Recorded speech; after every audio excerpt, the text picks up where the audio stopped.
గోదావరి బనకచెర్ల ప్రాజెక్టుపై BRS party power point presentation ఇచ్చారు. ఈ సందర్భంగా మాజీ మంత్రి హరీష్ రావు కీలక వ్యాఖ్యలు చేశారు. గోదావరి బనకచెర్ల ప్రాజెక్టుకు లోపాయికారి ఒప్పందం చేసుకున్నారు. కుట్రపూరితంగా ప్రాజెక్టులను నిర్లక్ష్యం చేస్తున్నారన్నారు. ఇక కాళేశ్వరంపై కక్షగట్టారు, పాలమూరుపై పగబట్టారని ఆరోపించారు. 2004 నుండి 2014 వరకు కాంగ్రెస్ పాలనలో 6.64 లక్షల ఎకరాలు మాత్రమే నీళ్లు ఇచ్చారన్నారు. 9 ఏళ్లలో బీఆర్ఎస్ ప్రభుత్వం 48.74 లక్షల ఎకరాలకు నీళ్లు ఇచ్చిందని చెప్పారు. ఇప్పటికే ఖతమైపోయిండు, ఈంత పాలమూరు కట్టి అడుగంటు తాని పాలమూరుని ఆపుతుండు అని నేను చెప్పలే. ఈ రోజు రేవంత్ రెడ్డి కేబినెట్ లో ఉన్న జూపల్లి కృష్ణారావు గారు చెప్పిన మాటలు విందాం.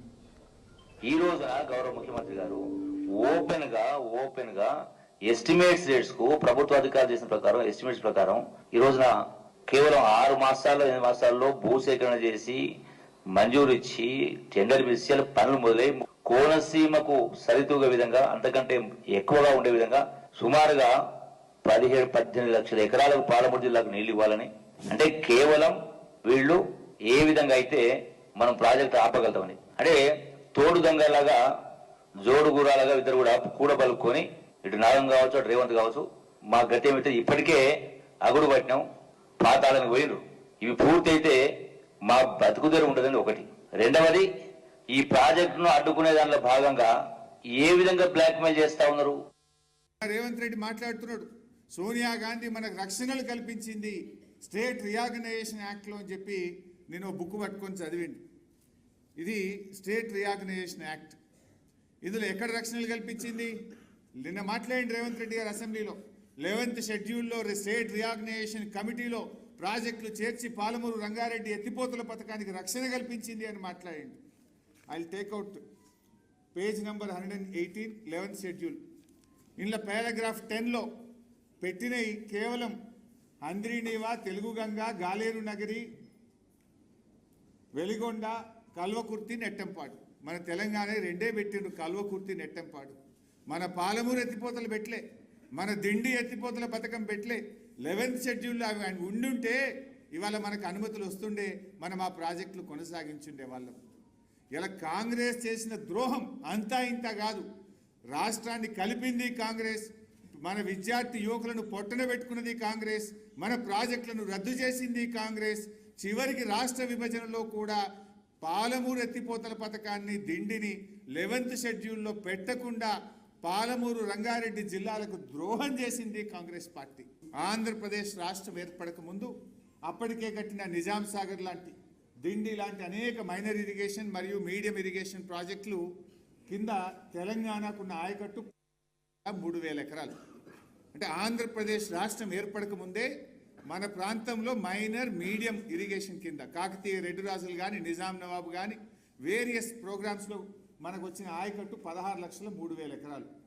సరే, ఉమ్మడి ఆంధ్రప్రదేశ్లో 1956 నుంచి 2004 వరకు మనకు వచ్చిన ఆయకట్టు 36 లక్షల ఎకరాలు. 60 ఏళ్లలో వచ్చింది 36 లక్షలు. 2004 నుంచి 2014 కాంగ్రెస్ ప్రభుత్వమే అధికారంలో ఉంది. ఆ 10 ఏళ్లలో వచ్చింది ఎంత అంటే 5,71,000 కొత్త ఆయకట్టు, స్టెబిలైజేషన్ 93,000, అంటే 6,64,000 ఎకరాలకు వచ్చింది.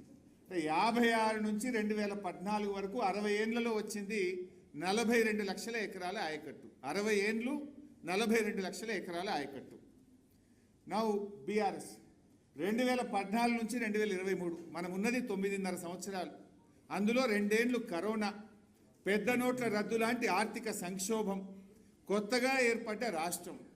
అయినా 9.5 ఏళ్లలో బీఆర్ఎస్ సాధించిన ఆయకట్టు 31,50,000 ఎకరాల స్టెబిలైజేషన్, 17,24,000 ఎకరాల కొత్త ఆయకట్టు, మొత్తం 9.5 ఏళ్లలో 48,74,000 ఎకరాల ఆయకట్టును సాధించింది బీఆర్ఎస్ ప్రభుత్వం.